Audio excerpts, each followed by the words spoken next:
This is Backstage Sonoma, your all-access pass to the local music scene. Coming to you from beautiful downtown Santa Rosa, this is the Backstage Sonoma podcast. And now, here's your host, Steve Roby.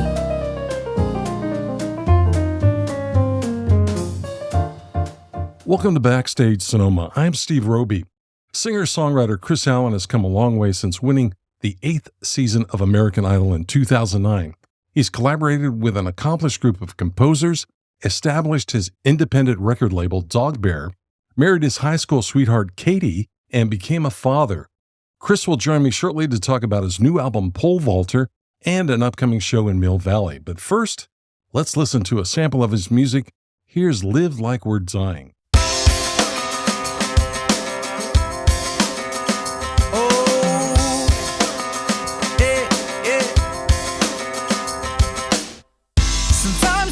Down, can't get back up.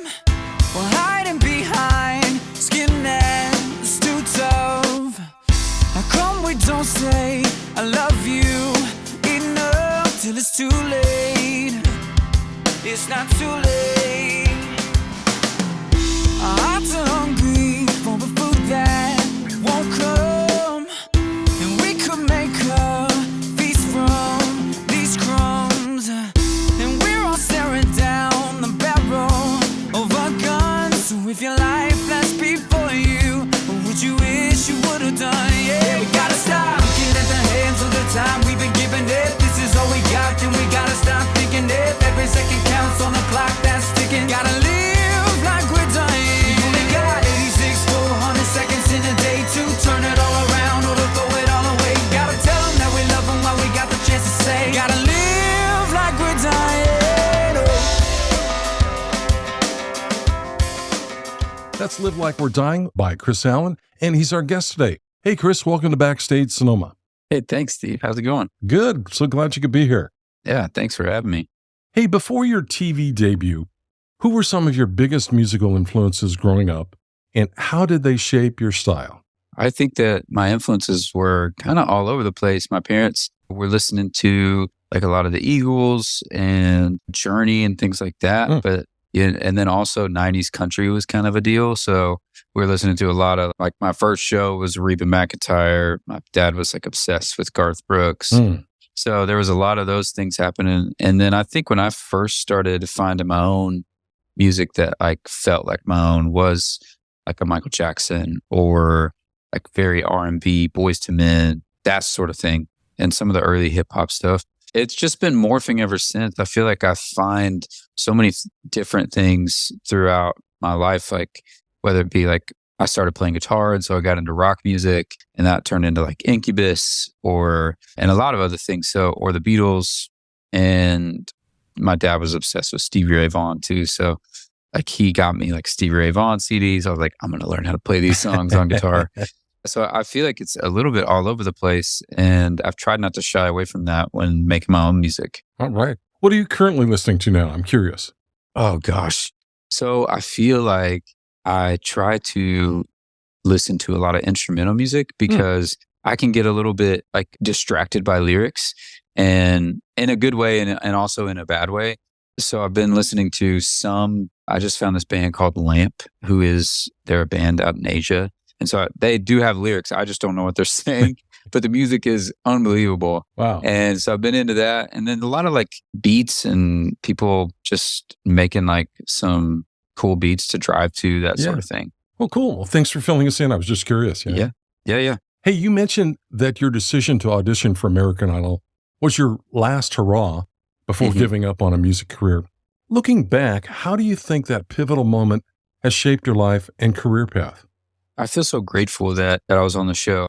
I wasn't going on the show to make that happen. It was kind of just a whim. I was like, me and my brother decided the day before to go up and try out for the show. I wasn't banking on anything. I wasn't expecting anything from it, but I just feel grateful that I look back on my career and songs that I've written and just everything I've gotten to do. I don't know where I would be without doing that. I'm sure I was happy. I think I would be playing music in some form or fashion, but getting to do it like this and because of that, having to also stretch myself and get better, I'm really, really grateful for all that. Oh, cool. Hey, you've been involved in various genres like pop rock, acoustic rock, and blue-eyed soul. How do you decide which genre or style of music to pursue for a particular song or album? What strikes you most? I don't know if I've done it for like album in particular, but I do think song to song, I try to, sometimes the guitar or what inspires the song will make me figure out like, oh, this is a folk song, so let's write it like a folk song. There's a song on the new record that starts off the whole thing. And I just remember like sitting in my living room and grabbing my guitar and kind of doing like the finger style thing while I was writing the song. And I was like, okay, this is a folk song, so let's write a folk song. And then with the production elements can change like how it melds into everything else. I don't know. And I also feel like chords can kind of do that. Like there's another song on the record called Too Good for Too Long, which is a little more, I would say like R&B-ish I would say it's kind of in the R&B vein. And it's just because of the way the chords are played and it feels like an R&B song. So it's like, how do we make this sound like an R&B song? And I've gotten to the point where I'm just not afraid to fall into whatever the song needs and just have it for myself and not be afraid to be whatever genre the song is. So something might start out as an acoustic folk song, but after laying a couple layers onto it, it might take on a different form, right? That can definitely happen. Yeah, that happens all the time too, where you start out a song a certain way and then maybe it doesn't feel right whenever you're recording it that way. So you have to record it a different way. I feel like there's not a formula, at least for me, that has worked or not worked. It's just kind of like finding out what the song is asking for. And sometimes you feel like, oh, I love this song and I played it on guitar and it feels amazing. And I've played it live and it feels amazing, like just me and the guitar. And then I start adding elements and I'm like, I don't know. Yeah. Like I have no idea what this song is anymore. You kind of like lose it. And so some songs I'm still searching for what they exactly sound like. Interesting. I've never painted, but it sort of sounds like as the more colors and things you add, the painting change to the style you want, I guess. Yeah. I mean, it is really interesting. Like I just try to like listen and figure out what feels right and let other people hear it and be like, hey, did we do too much? Did we not do enough? It's definitely a collaborative process. And I feel like at least the producer I've been working with for the past little while, he's been really, really pivotal in all that stuff. Great. That's important. Hey, we'll talk about your new album, Pole Vaulter, after the break. But before that, what can you tell us about the first single from the album? It's called Gwen Air. That song started out, I was sitting with my producer and we were just like, how can we make this guitar thing that I'd come up with into like a simple, sweet love song? And we kind of did that day, but then I took it back home and I was like, I don't know, like it feels something. So I had to change my way of thinking about it. Like, what are like these obtrusive thoughts that you have? And how can we make this person, which is Gwen Air, into a thing that helps you forget about those things? And the way that I had to think about it was like, yes, Gwen Air can be a good thing, but Gwen Air can also be a bad thing. And it can be a vice, it can be an addiction. And it, like all of those things can help you forget about all of the crazy intrusive thoughts that you have. I love hearing those stories about songs. That's great. Thanks for sharing that. Well, let's play it now. This is Gwen Air by Kris Allen, and you're listening to Backstage Sonoma.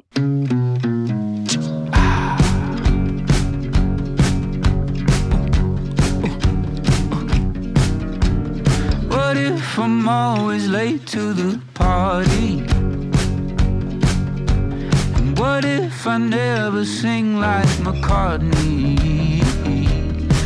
Just a couple of my fears, but they seem to disappear. Oh, Guinevere, whenever you are here.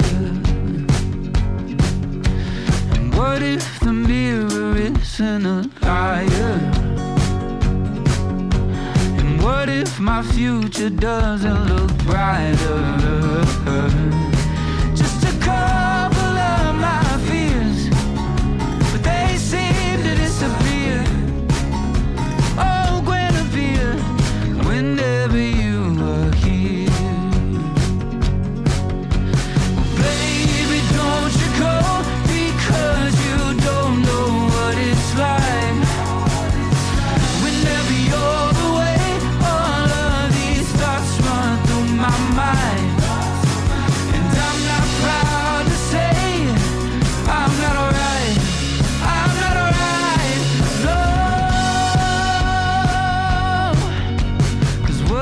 I take a bite from the fruit tree? And why does the devil never feel sorry? Yeah, just a couple of my fears, but they seem to disappear. Oh, Guinevere, whenever you are here.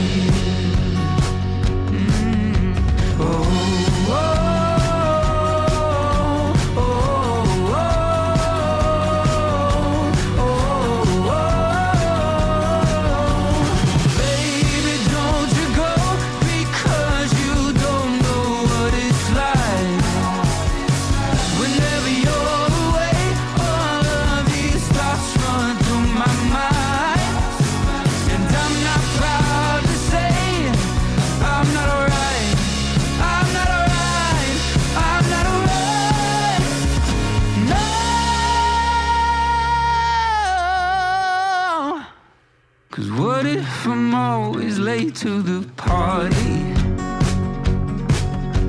And what if I never sing like McCartney? Just a couple of my fears, but they seem to disappear. Oh, Guinevere, whenever you are here. Oh,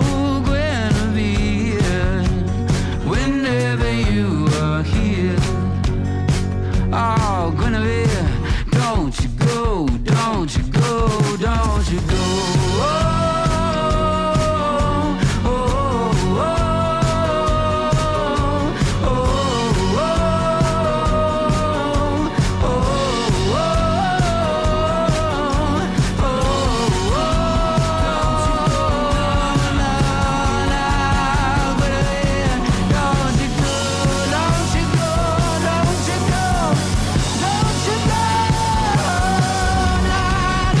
That's Guinevere by Kris Allen. Kris, let's discuss your new album, Pole Vaulter. I understand it's been 5 years in the making. Can you talk about the process of developing it? After COVID, I had a lot to say. So I started recording some songs and writing some songs during that time. It took a little bit to kind of find the right person to help record. But once we figured that out, it just became really fun. I feel like I put out some songs in like I can't remember what it was now, but it was a little bit ago, that are on this album. Before I put them out and I was like, man, I didn't feel like we finished the thought. And so we got back in the studio and I had a bunch of other songs and I was just like, hey, I want to finish this up and like put a bow on all of this. Yeah. And so we got back in and that's what this is. It's like putting those songs into this project, but also like just finishing that thought in this era of whatever I'm doing and just making it like a succinct thing that I wanted people to listen to. And like, hey, these are all the things that I've gone through in the past 5 years. And there's also just been a lot of hard times too for me. And if I'm being honest, and I needed to go through some things, and I just feel happy that like we're done. This is like a whole thing that's out. I feel like I said a lot of things that I've been trying to say for a long time, and I love the way it sounds. And yeah, we had so much fun recording it. That's important. What is the title? What's the significance of the title? What does that have to do with? Yeah, so Pole Vaulter is the last song on the record.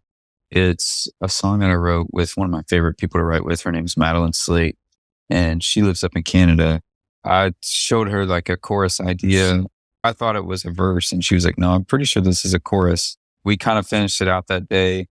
And I feel like this song is the best summation of what all the thoughts are of the album, which is it's going through so many different aspects of like what I was going through or like thoughts that I have or whatever. And this song is kind of the answer to all of the other songs, going like, hey, you just need to do this one at a time. And so I'm honestly like, I feel like it's a nice jumping off point to whatever happens next. Like, let's slow down. Not slow down in making a record, but like, you don't have to like worry about all of the things. Just like one step at a time. Cause the chorus of the song is, I'm a pole vaulter setting the bar too high. My feet are on the ground, but my head's up in the sky. I'm a pole vaulter wishing I could fly. And I just feel like that's the best summation of the whole album and what my head was going through. I remember when we were writing it, she was like, I feel like you're writing when you're writing this, it started out as a different perspective of me telling somebody else. And then she was like, no, I'm pretty sure you're telling yourself these things. And so you need to do that. And like, that's more impactful anyways. And so we had to change some of the tense and pronouns and things like that. And I think it makes it, she's right. It makes it so much more impactful. It's good to have a songwriting partner. Yes. Let's talk about the musicians. Who joins you on the album? I would say that most of the like production stuff was me and my producer, Andy Skibb, in a room. And then, which I had never done a record like that before, which it kind of like our limitations, I would say, as musicians in a way, I think made it more exciting and more creative because I don't exactly know what I'm doing on the bass, but I can hear something and try to play it. And it may not be exactly what a bass player does. And the same for him. I think he kind of fell in love with playing the drums a little bit on this album, but he wouldn't say that he was like a drummer, but maybe he is now. I think that like, if you're a musician, you can, and so both of us have been doing this for so long, that we can pick up a lot of things and at least get an idea. We did when it came to certain things like, oh, this song like needs like a super sick bass line. I had a friend that we would call my buddy Christian Harger played bass on some of these tunes and he just absolutely crushed it. And then we had a couple different drummers play. Aaron Sterling, who is just like an absolute, he's a legend. He's awesome. And he's played on some other stuff of mine before. And then we called this guy, Jake Reed, who's out in LA. And we kind of did it. We were in Nashville and we were doing it over like FaceTime or something. Yeah. And he was great. He played on Gwen Air more than ever. It's just finding the right people for the right songs. Yeah. But most of the time it was just all the main stuff was me and Andy in the rooms. Sounds like a really fun project. Super fun. Yeah. Super like trial and error in a very fun, cool way. Well, let's play another track from the album. This is the most recent single. It's called More Than Ever. What's the backstory with this one, Kris? I've been with my wife for a long time, and writing these like I'm falling in love songs are honestly really hard. And so not that I'm not in love with my wife, but like that idea is kind of tough. And so I try to write it from like, what is something real that I'm going through? And I am finding new things out about my wife every day as we're growing together, and she's changing, I'm changing. I mean, the song is, I want you now more than ever. And that's kind of, I don't know. I do think that's what you hope for. You're so lucky. How long have you guys been together? Dude, we've been married for 15 years. Nice. Congratulations. Yeah. Thank you. Well, let's play the track now. This is Kris Allen with More Than Ever here on Backstage Sonoma.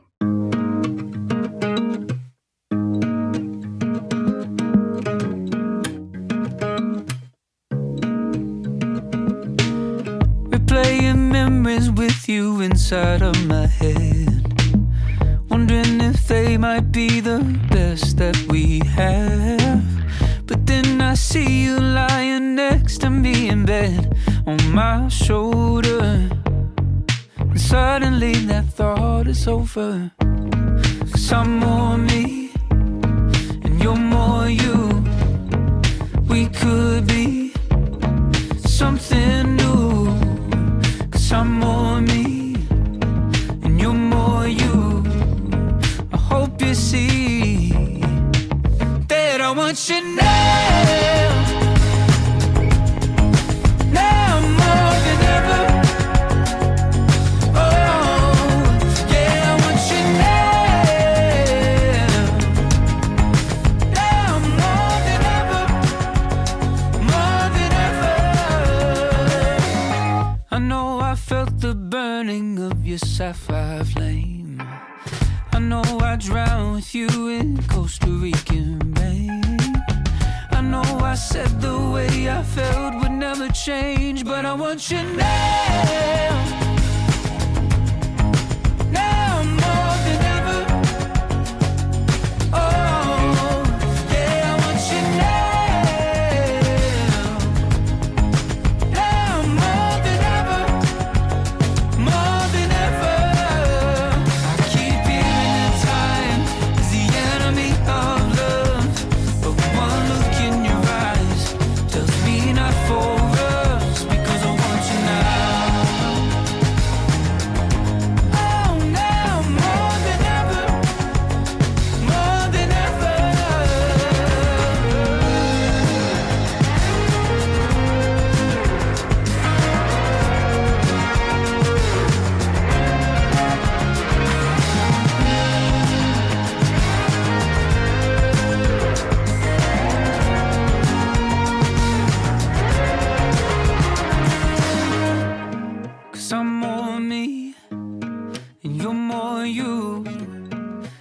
could be something new. 'Cause I'm more me and you're more you. I hope you see that I want you now.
That's Kris Allen with More Than Ever, and he's my guest today on Backstage Sonoma. Hey, Kris, fans are always eager to know about upcoming projects. Can you share any details about any future music projects or collaborations you're working on? Right now, the biggest thing that I'm working on is I'm trying to dream up the next musical project, recording project for myself. Kind of the biggest thing. And then other than that, just being on the road for the rest of the year and getting to play these songs live is the main focus right now. Speaking of being on the road, you mentioned earlier that you're a family man now. What does touring currently look like for you? We're still trying to figure it out, what's best for family life, what's best for me being able to be around my kids as much as I possibly want, because I love it. I love being a dad. I like being at home. I like cooking dinner. I like coaching my daughter's basketball team. I like doing all that stuff, but I also really enjoy playing shows. And so it's just trying to find what's the best rhythm. And so right now, this year, we're trying something new where I'm gone for short stints, maybe once a month, and seeing if that's the right way to go. There are positives and negatives to all of it. But as far as being home, we've been doing this since May this year, and it's been nice. It's working out. Yeah, I think so. Cool. I mean, there is I feel like some of the first shows of every little stint, I'm like, man, how do I play these songs? Because when you're out for such a long period of time, when you're out for 2, 3, 4 weeks, you get into such a groove in a good way of playing the songs. And so I've had to rethink, okay, you haven't been playing this song for 3 weeks. You need to go rehearse by yourself and, get back in the groove a little bit, which is just a different way to think about it. Yeah. Hey, your tour's going to be swinging out here to the west coast of California, Mill Valley in particular. What can your fans look forward to at the upcoming show at the Sweetwater Music Hall? Yeah, I mean, I obviously I love to play songs that people know, but I'm also really excited about these new songs from the record too. So we've been having a blast, figuring out how to play them live, because sometimes you never know if something's going to translate one way or the other. And it's been so much fun playing these songs live because I think they do translate live. We've had a blast doing that, but I would say as far as what the show is like, I hope this is okay, but I try to ask a lot of the crowd because I want them to feel like they're a part of it. Yeah. And so I will take time out to teach them something I love it. that they can be a part of the band. It's so much more fun that way. I like getting up there and playing and singing. And we've got songs in the set where we'll kind of get lost up on stage a little bit. But more than anything, I love it. I love crowd participation because I just think it pulls everybody into the same. That's the goal, is for all of us to be doing the same thing and having a blast and forgetting about life for an hour and a half or 2 hours. Yeah. That's so important. Who's going to join you on stage? I've got my bass player, Kevin McEntire, and then my drummer, Devin Curry, and then Walker Burrows, who's opened up a lot of shows as well. He's an artist, an amazing singer-songwriter, and he's also in my band too. So he's playing keys and guitar and singing, and just an absolute delight. Yeah, sounds like a fun show. And a reminder for our listeners, Kris Allen will perform at the Sweetwater Music Hall in Mill Valley on Sunday, September 8th. Doors open at 7 p.m. and showtime is at 8. I'd recommend getting there early, finding a good parking spot, and start lining up early. You can find tickets and more at sweetwatermusichall.com. And be sure to check out Kris's website for his music and schedule. Go to krisallenofficial.com. Hey, Kris, I really thank you for your time today. I had a great conversation.